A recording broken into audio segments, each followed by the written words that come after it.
Tracker 2007 mo yung mga boss. Ang concern na yung mga ari mga boss ay itong salamin niya ayaw gumana. Nagagawa lang ito mga boss lang, pero yun yung gumana. Buksan natin mga boss.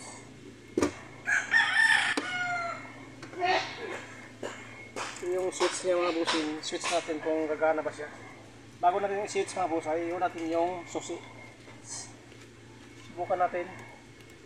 Hanggang ayaw gumana mga boss. Ngayon, ang gagawin natin mga boss ay tanggalin itong screw sa 2, 3, 4, 5. 5 screw para makita natin yung ilalim bakit ayaw siyang gumana mga boss. Yep. Basic lang naman ito mga boss, pero sa mga hindi pa marunong gumawa ng ganito, baka ito na yung hinahanap nyo mga boss.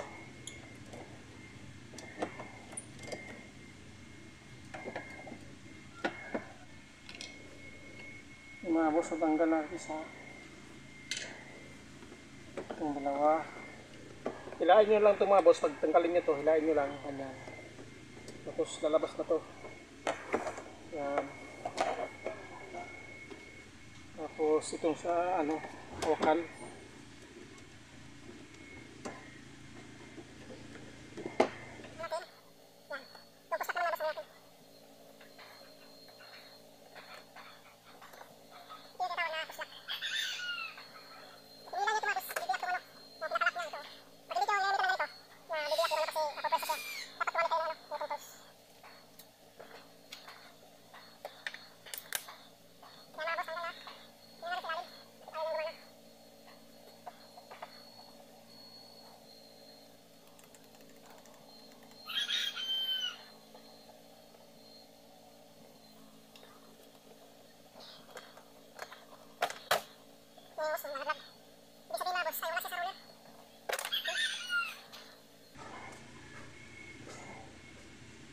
Ito yung supply niya, pero yung nalaglag yung salamin.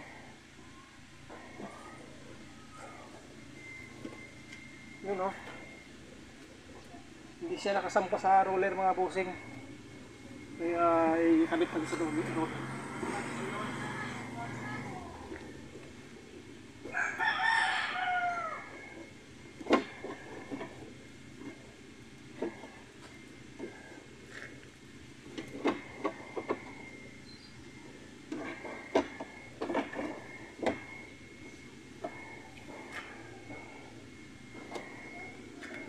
Ngayon mo natin yung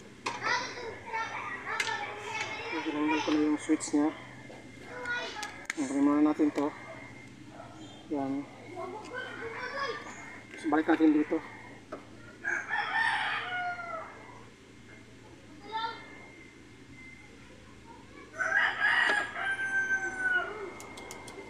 Subukan natin mga boss kung gumagana ba itong para makikabit natin itong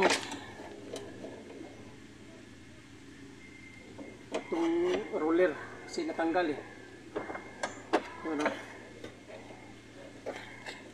on ko muna yung susi. Buka natin yung switch.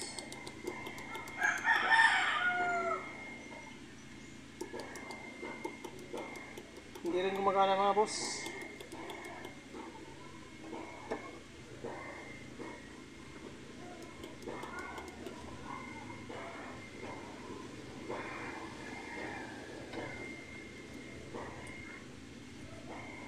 Itong niya, motor, may dalawang wire to mga boss na ito. Kunin muna natin i-directan para may sampa sa roller yung yung salamin.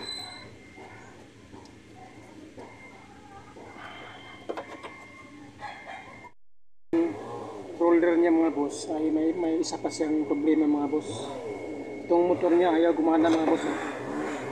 Paano natin mga boss malalaman kung hindi gumagana yung motor? Tingnan mo boss. Switch natin. Ito, switch natin to. Naka-on pa rin yung susi. Ilagay natin tester dito. Yan. Yan. May positive si mga boss. Ang isa yellow kulay dilaw. I-test natin. Dapat mayroon siyang positive. Yun Ibig sabihin mga boss, mayroon siyang supply na kuryente galing dito sa switch. Ang problema lang mga boss, ang motor ayaw gumana.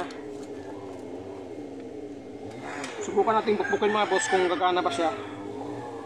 Itong motor mismo ang bukbukin natin.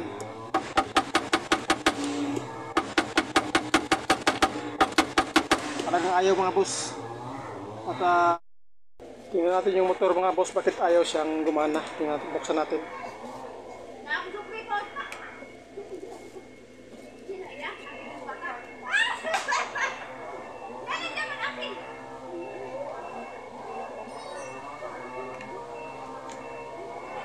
May dalawang screw lang naman ito mga boss kung paano natin buksan ang motor. Dalawang screw lang yan. Ito yung isa. Postingan natin mga bossing. Kahit paano mga boss ay nalinis natin kaunti.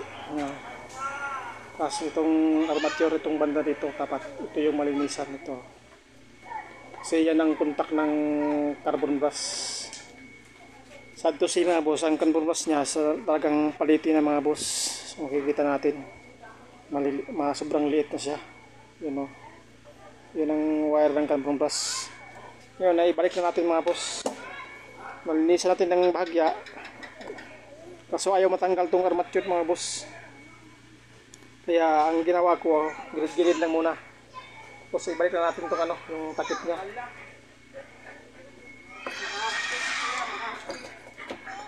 Yan.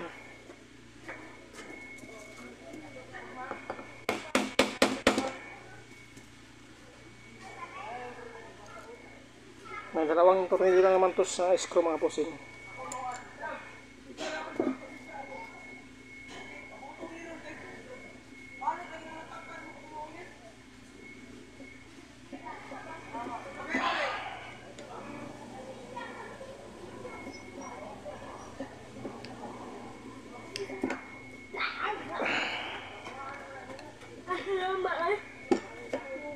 Yan mga boss, okay na. Titistingin natin, may dalawa siyang mga boss, may dalawa siyang parang lagay ng sakit. Pwede natin connect kanya ng battery at saka negative positive. Dalawang negative positive lang naman yung isa. Yan ang dating kabit. Subukan natin i-testing mga boss kung gagana ba siya. Tapos natin linisin mga boss, at bago natin isalpak dito sa kanyang frame, test natin mga boss. Ilagay lang natin yung sakit niya ito dito sa niya, motor. Since na problema natin mga boss na walang problema yung electrical niya, ang motor lang, subukan natin kung gumana ba. Kasi natin mga boss. Yan mga boss oh.